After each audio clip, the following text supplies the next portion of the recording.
નમસ્કાર, તમે જોઈ રહ્યા છો પ્રકોપ ન્યૂઝ। પાટણ જિલ્લાના સાંતલપુર તાલુકામાં એલસીબી પોલીસે પ્રોહિબિશન વિરોધી અભિયાન હેઠળ મોટી સફળતા મેળવી છે।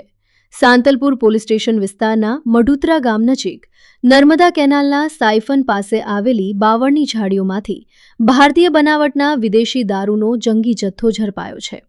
પોલીસે કુલ 2208 ટટો અંદાજે 5,43,168 રૂપિયાની કિંમતનો વિદેશી દારૂ કબજે કર્યો છે।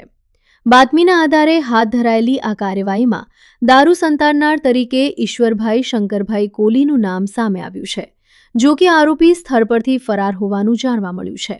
આ મામલે સાંતલપુર પોલીસ સ્ટેશનમાં પ્રોહિબિશન એક્ટની વિવિધ કલમો હેઠળ ગુનો નોંધવામાં આવ્યો છે અને આરોપીની શોધખોળ તેજ કરવામાં આવી છે।